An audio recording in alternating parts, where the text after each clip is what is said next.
Athletes, if you feel like your weak or tight hips are holding you back from sprinting faster, it's because you're missing these 3 key exercises that should be in every training program. In this video, I'll show you the only 3 hip exercises you need to sprint faster and how I program them to help my athletes on the Speed Academy program do this and this. So make sure you watch to the end of the video. I'll give you a sample program using these exercises. Have you ever been told that you need stronger hip flexors to sprint faster? Well, that's true, but most athletes train them wrong.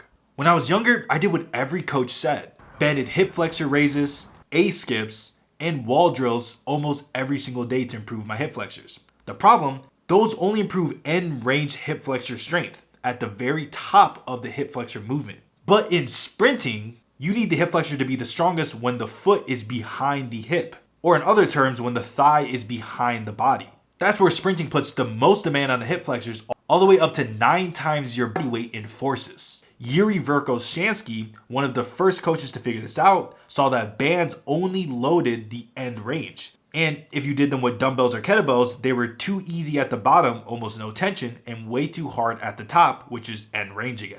He then realized that the best way to train the hip flexors was laying back on the bench so you can overload the hip flexor at its longest muscle length. So why does this matter? Because you want to make your hip flexors strongest when they need the most force production, not the least amount of force production. This one change helped me run faster, lengthen my stride, and even reduce my hip and back pain when I did sprints and plyometrics. Normally, the only way to overload the hip flexors behind the hip is sprinting at max velocity.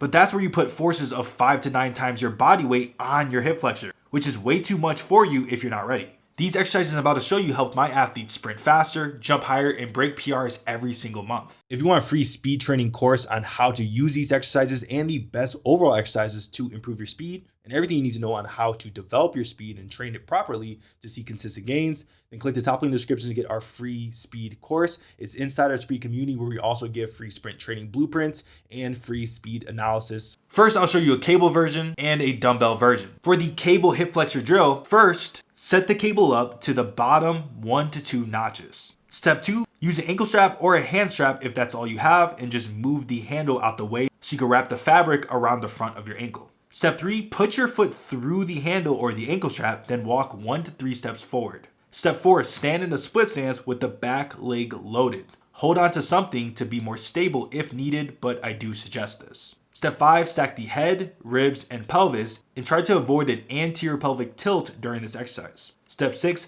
drive the cable up with the hip flexor and pause at the top. And then when you lower the cable, let the foot drag all the way behind the hip without overextending your lower back. Step 7, repeat this for the recommended reps and sets on the screen. For the dumbbell version, step 1, place a heavy dumbbell, a sandbag, or a backpack on the ground. Step 2, sit on a bench in front of it. Step 3, hook your foot under the heavy weight. Step 4, lift your leg up, then lean back and don't overextend your back. Step 5, come back up using your hip flexor. Step 6, add weight over time, anywhere from 5 to 10 pounds every 1 to 2 weeks. Step 7, repeat for the recommended reps and sets. I have a video on the screen right now of another really good way on how to train your hip flexor in long lengths, and I'll link the video on the tutorial on how to set it up if you have the equipment to do it. This hip flexion drill improves your stride length and will help lower the risk of hamstring strains. For me, it cleaned up my sprint technique and took me from constant hamstring strains to running much faster, all the way up to 4.4 seconds in the 40-yard dash. But hip flexion isn't the only or best way to improve your stride length. What matters more is hip extension.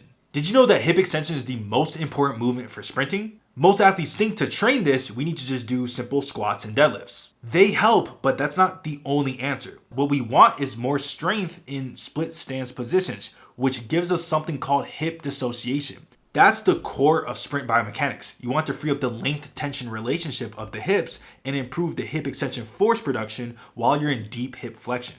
But don't take my word for it. Listen to Coach Stu McMillan explain it, an Olympic sprint coach who's trained athletes like Andre DeGrasse and multiple Olympic finalists over the last 20 years. So for me, choose the exercise that gets the knee behind the butt. So is that a rear foot elevated split squat? Is it just a split squat? Is it a reverse lunge? Is it a forward lunge? Like whatever that is. I'll give you a dumbbell version and a barbell/machine version. First is the dumbbell split squat. Number 1, find something to put your back leg on, not too tall and not too short. Number 2, for general speed/jump focus, put your front foot further forward. This is going to target early stance. For acceleration, keep the foot closer to under the hip. This is going to target late stance because the shin angle is going to drive more forward. Step 3, drop into a full range of motion. Use different tempos, pauses at the bottom and then explode up, slow eccentrics and explode up, or fast reflexive drops to improve eccentric rate of force development. Step 4, push up with mainly the front leg only. Don't overextend the lower back while doing this. Try to push from the glutes and the quads. Step 5, follow the recommended reps and sets on the screen. The next exercise is going to be a barbell reverse lunge. My favorite exercise is actually the rear foot elevated split squat, but once you get really strong in this with dumbbells, you're going to need to put something on your back or use a heavy trap bar to keep loading it. I don't suggest doing this exercise with a barbell, but you can do it with a Smith machine and load it up heavy to do the rear foot elevated split squat. But for the barbell reverse lunge, let's get into step 1. Start with a high bar position under the barbell. Step 2, stack the head, ribs, and pelvis in a straight line. Step 3, step back and drop down until your back knee touches the ground. That's a full range of motion. Step 4, try to keep the shin vertical with a backwards lunge. Step 5, step up with the front leg, lean the torso slightly forward to hit more glutes. Step 6, repeat the recommended reps and sets on the screen. This is a staple lift that helps my athletes sprint faster on my Speed Academy program.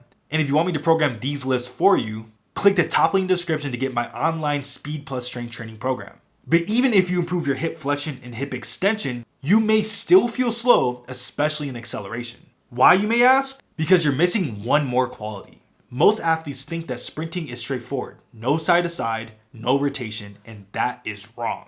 Watch elite sprinters from the front or the back. You're going to see a ton of hip and torso rotation, hip internal and external rotation, pronation, and tibia rotation. But training only in the sagittal plane, which is front to back, plus sitting all day, is going to kill and reduce the activation of our glute med and our groin. Both of these are going to be huge facilitators for hip internal rotation, where we produce the highest amount of forces, and hip external rotation, where we load up the diagonal spleen of the glute to later release in hip extension, which is not primarily front to back, it's going to be diagonal during acceleration. So as you can see, sprinting is not linear. It's going to be diagonal, especially in acceleration. That's why when most athletes just use bilateral squats and deadlifts to improve their hip extension strength, they're missing entire aspects that's going to improve their acceleration, frontal plane training. So this exercise will help with speed and overall hip mobility, allowing us to get injured less and do more in sprinting. Step 1, start wider than shoulder width apart, with toes straight forward, and this will limit the range of motion a bit, but we will build on that range of motion over time. Step 2, we want to first break from the hip and bend at the knee to come down. We want to try to get as low as we possibly can. Step 3, at the bottom position, we want the shoulder above knee and the knee above the toe. Most people will compensate and do the knee inside the ankle, but what we want is the knee in line and above the toe. Step 4, after you pass the first 3 levels, I first want to be able to hold this position body weight with perfect form for 30 to 60 seconds. Don't let the opposite foot come up off the ground because we want the groin fully lengthened. We want to sit in this deep position while loading the hip and not making it fully knee dominant. Most athletes can master this if they stick to level 1 for 2 to 6 weeks and start to add some dumbbell loading every few sessions. Level 2 will be a regular lateral lunge. These lunges are going to be focusing on loading up the hip and then unloading it when you step out. Level 3 will be advanced, but it's going to be fast drops. This is going to be for pure athletic performance where we load it up fast and explode out. I even like these banded where we train the diagonal 3D first step, but be careful because these will make your glutes very sore if you're not used to it. Now, here's how I program these 3 exercises in a sample week of my Speed Academy app. And if you want these exercises programmed for you, join the Speed Academy online speed program. All you gotta do is click the top link in the description and get started today. Now that you've built that hip mobility, the next step is improving your stride length. Without good stride length, you won't get faster. So watch this video right here on a full guide on how to train your stride length for speed.